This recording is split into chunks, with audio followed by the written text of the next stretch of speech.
I mean, Aaron Ramsey's been a revelation this season, hasn't he, Thierry? But is he just looked maybe in the last week or two as if it was time to give him a little break? I don't know. As a player, you never want to leave the field. You want to play every single game. Only he can answer that if he was tired or not. He didn't look tired to me. But yeah, as you said, I don't know if you can... Everybody knew that he had talent. And Arsene even more so. Some people gave him some stick by sticking by him. Has he surprised you? Has he surprised you with the way he's flourished this season? Not really. I was talking to Gary about it just before, and I was like, I'm always waiting for someone to show me what they can do. Then I can eventually judge you, and there's nothing else to say about what he's been doing. You know, we can always speculate about what someone can do. It's about what you do. And what he's been doing has been tremendous, and you know, hopefully he can do more for us. Start of the season, there was a lot of talk, wasn't there, about the strength of Arsenal's squad, Gary. But you look at that bench this evening. Yeah. You know, and it's got Ramsey and it's got Wilshere and it's got Walcott on it. I mean, you know, it's a terrific bench, isn't it?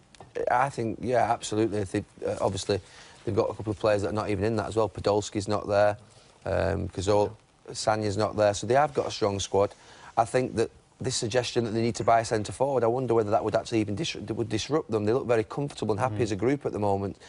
Buy a star striker in January, all of a sudden he's got to get used to the team, used to the environment. It might upset a couple of players because they have to play differently. So I'm not always a big fan of saying you need to sign players when you've got a group that are happy and they all seem to be comfortable together. And like you say, it's a strong squad. It's a great point, because I think people talk about Arsenal, they maybe need a striker, or a striker short away because if something happens to Giroud.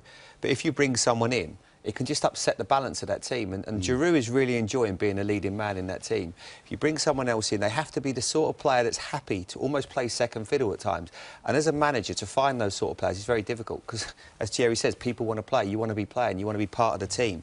So how they can address that, I think more than anything, it's just important they get Podolski fit as well, Thierry, sooner rather than later. That can be the guy that you're looking for. You know, Lucas hasn't been involved a lot this season, but to mention the bench again, we go back to all international players on the bench. So, but I will agree with you. You have to bring someone if that person is going to help you.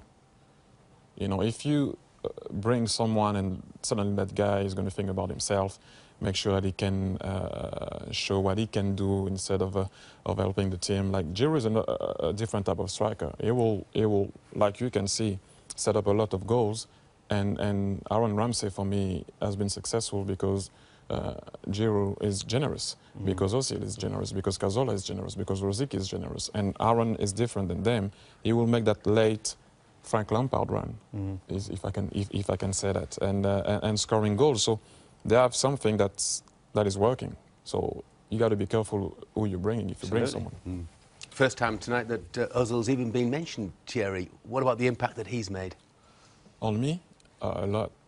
You know, I would have loved to play with him. He's the type of player, like he reminds me in a different way of Robert Pires. The type of guy, you give him the ball, he will give it back to you. Like you move left, he gives it to you. Move right, he's just like he will share the ball. You know, he can find a guy that is quick, a target striker. Any type of ball, whatever you want. And he has that thing that you look for your midfielder. It seems like he has time all the time. And we all know, right, that it's not the case. But it seems like, you know, that he's playing at home in his garden. Like no one is around him and he's looking, okay, I might pick him up, okay. You know, it's kind of weird, but that's the type of player you want. And he brought, I guess, that little... You need to be composed on the ball. And I think he brought that to Arsenal Football Club. And even in training, Thierry, obviously you've been training the last few weeks. You know, do the players talk about how the level's gone up and it seems to bring people on? It's just him coming with his name and coming with what he did straight away at Sunderland. Yeah. Also, you know, because you have to back it up. On his debut, you can't only come with your name. He did back it up. But it's just like, when you're around him, I was in training, you look at him, he's not built. I mean, he is, but you know what I mean? He's not that big, and yet you can't get the ball of him. If you look at him closely, he will always do a little step on the right if you want to go on the left if you want to go on the right, just to make sure that you don't come close to him. And he gets that distance to operate. And that's the type of thing I used to say or I said to some of the guys that I play with, some of the youngsters, you gotta do something before you get the ball. Drop your shoulder one way to go the other way. And you will see with Ozil, he does that all the time. And the way he does it, his head is always up. And the biggest problem for Olivier Giroud, and I've used this before, it's the ghosts of the past, the great forwards they've had. And I don't want to embarrass Thierry, but he sat next to me, and obviously people like Dennis Bergkamp, Ian Wright, every move he makes, the comparisons are going to be there because of the forwards they've had in the past. But he now is, as the guys have just rightly said, he's doing it his own way. He's not an Ian Wright, he's not a Thierry Henry, he's not a Dennis Bergkamp, he's an Olivier Giroud, and I think he's doing a really good job for the team. And he is, no doubt, one of the reasons why they're 5 points clear in the Premier League, and they're doing so well in the Champions League. He's a very unselfish player. He's not blessed with blistering pace, he's good in the air, he's good at pretty much everything. You know, he's not exceptional at everything, but he's a good footballer. He reminds me a little bit of Teddy Sheringham about how he used to play, bringing people into play, intelligent. And I think you're right, goals to the pass is a good one, because you always expect Arsenal. Adebayo's at his best. You had Robin van Persie, Thierry, Bergkamp, Wright. They're all sensational. All of them absolutely fantastic when they were playing at Arsenal. This guy is different. He's not what you call... There's Alan Smith. I've Alan Smith as well. Remember Alan many years ago? Lovely left foot. Like, despite that, I mean, his goal-scoring record's not too shabby. If you compare it with, you know, other of the great Arsenal legends after 69 games, you know, it stands up there as comparable with some of the greats in the game. Well, well, a couple of when we look at this graphic, there's a couple of things that you certainly notice. Is one, Ian Wright, how many goals he scored in that time, I think, which was an absolutely, you know, it shows you what a great player he was. And I'm sure Thierry doesn't mind me asking. It took you a little while to get used to the Premier League as well, Thierry, didn't it? Not a little while. I was actually... Well, mind you, it wasn't too bad, though, 35 and 69. I was actually aiming for the clock at the clock end sometimes. But, you know, it then all became better. But there's something that I want to add with Giroud is, as a striker, you need to pass the line of being a killer. He has that in his eyes now when I see him. He arrived, he was like, he wanted to see, you know, I was England and all of that. But now I can see he doesn't want to miss a game. He wants to be the guy that makes his team win, or the guy that set up a goal. He wants to be the guy. And that's what you need if you want to be the guy.